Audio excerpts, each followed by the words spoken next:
Hello, Internet. It's 8 o'clock. We are on Facebook Live. Is a book, and that's my face. So it's Facebook. Facebook. It made me laugh. I have one Munchkin with me. Say hi, Munchkin. There he is. The other two are still outside. I don't know. They were outside last night when I did this. And I don't know. They might have come in at some point today. But pretty much they've been swimming and camping. So I guess it's just me and the tiniest Munchkin who's not returning my high five. I'm trying to get him to give me a high five. And there we go. And this is my face and this is a book. And we are live. And his face is going to be reading the book. My face is going to be reading the book, Arthur says.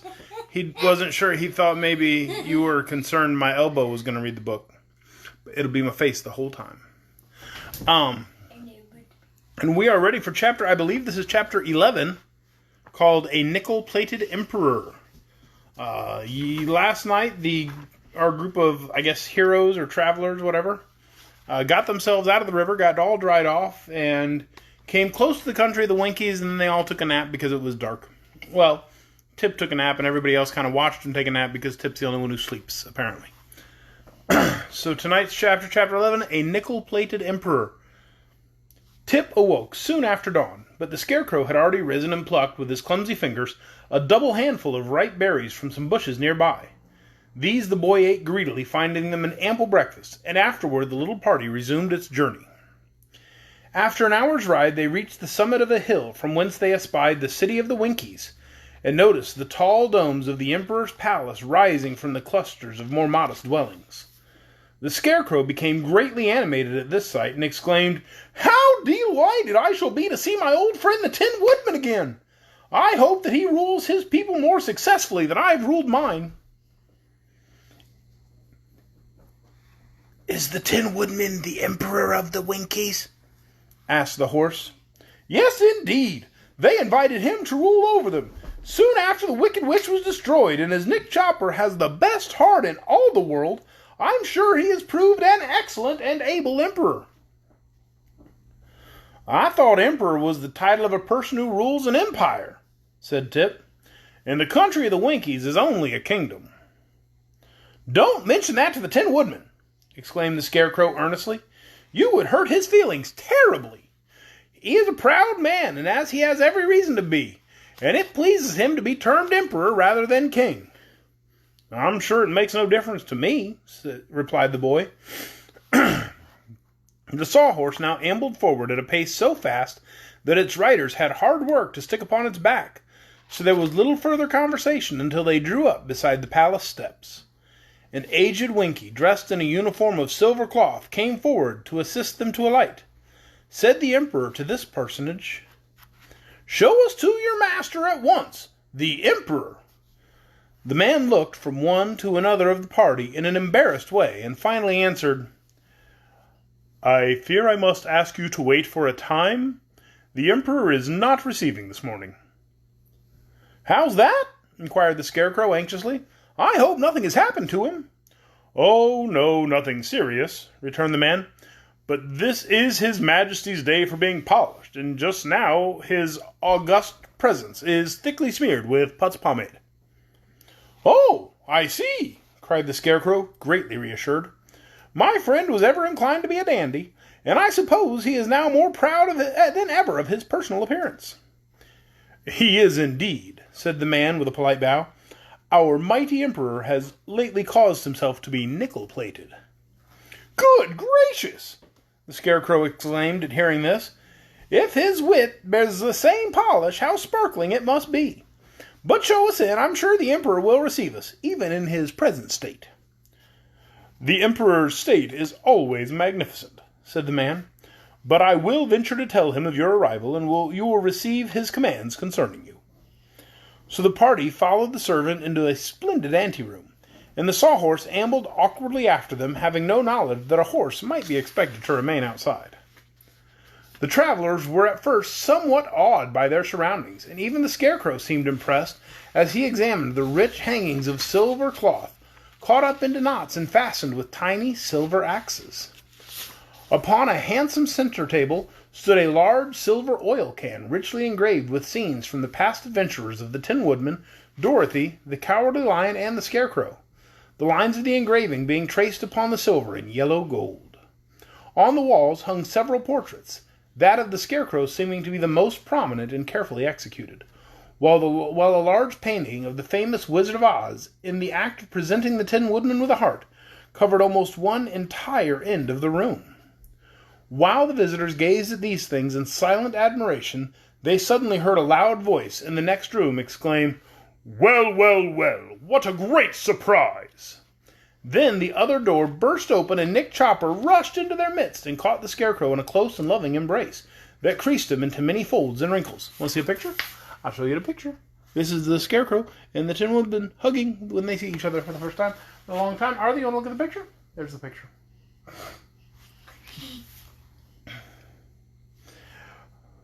"My dear old friend, my noble comrade," cried the Tin Woodman joyfully, "how delighted I am to meet you once again."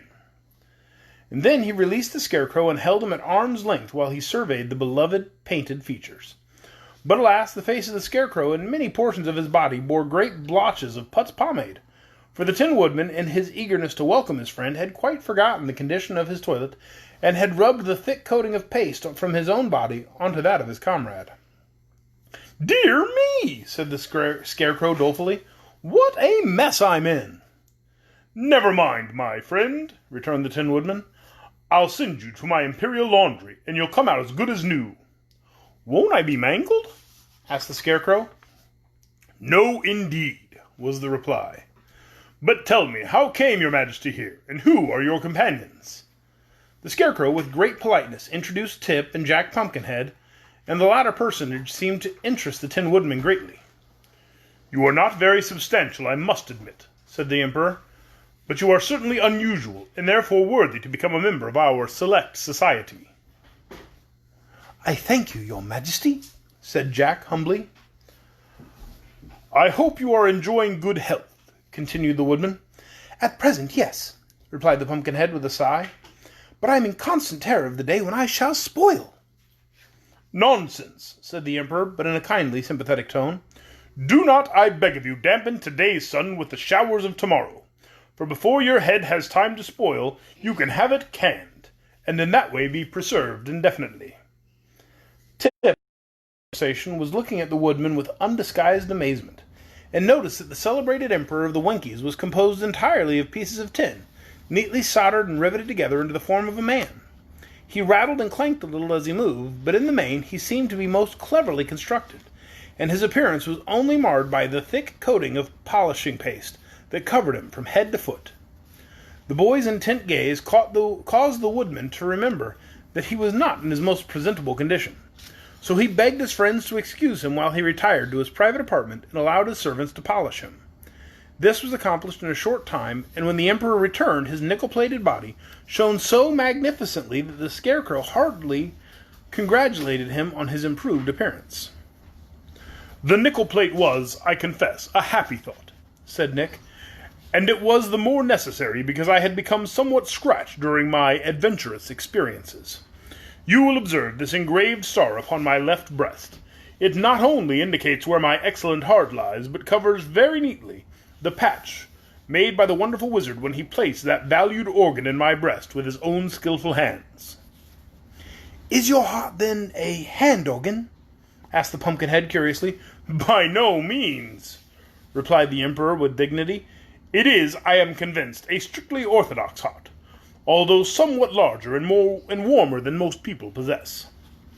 Then he turned to the Scarecrow and asked, "Are your subjects happy and contented, my dear friend?" "I cannot say," was the reply, "for the girls of Oz have risen in revolt and driven me out of the Emerald City." "Great goodness!" cried the Tin Woodman. "What a calamity! They surely do not complain of your wise and generous rule." "No, but they say it was a poor rule that don't work both ways," answered the Scarecrow. "And these females are also of the opinion that men have ruled the land long enough. So they have captured my city, robbed the treasury of all its jewels, and are running things to suit themselves." "Dear me, what an extraordinary idea!" cried cried the Emperor, who was both shocked and surprised. "And I heard some of them say," said Tip, "that they were intended to march here and capture the castle in the city of the Tin Woodman." "Ha! We must not give them time to do that," said the Emperor quickly. "We will go at once and recapture the Emerald City and place the Scarecrow again upon his throne." "I was sure you would help me," remarked the Scarecrow in a pleased voice. "How large an army can you assemble?" "We do not need an army," replied the Woodman. "We four, with the aid of my gleaming axe, are enough to strike terror into the hearts of the rebels." "We five," corrected the Pumpkinhead. "5?" repeated the Tin Woodman. "Yes, the Sawhorse is brave and fearless," answered Jack, forgetting his recent quarrel with the quadruped. The Tin Woodman looked around him in a puzzled way, for the Sawhorse had until now remained quietly standing in a corner, where the Emperor had not noticed him. Tip immediately called the odd-looking creature to them, and it approached so awkwardly that it nearly upset the beautiful center table and the engraved oil can. "I begin to think," remarked the Tin Woodman as he looked earnestly at the Sawhorse, "that wonders will never cease. How came this creature alive?"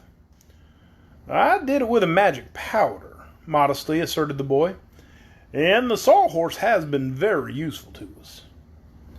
"He enabled us to escape the rebels," added the Scarecrow. "Then we must surely accept him as a comrade," declared the Emperor. "A live Sawhorse is a distinct novelty, and should prove an interesting study. Does he know anything?"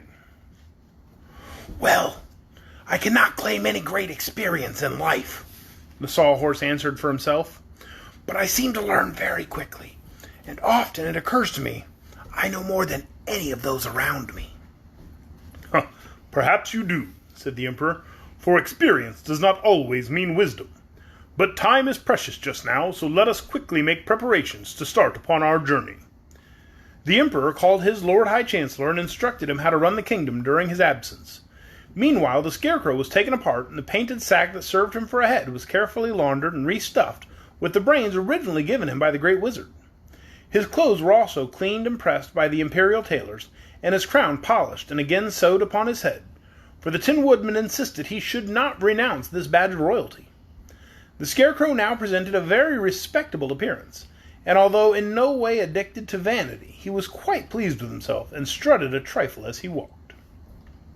While this was being done, Tip mended the wooden limbs of Jack Pumpkinhead, and made them stronger than before, and the Sawhorse was also inspected to see if he was in good working order.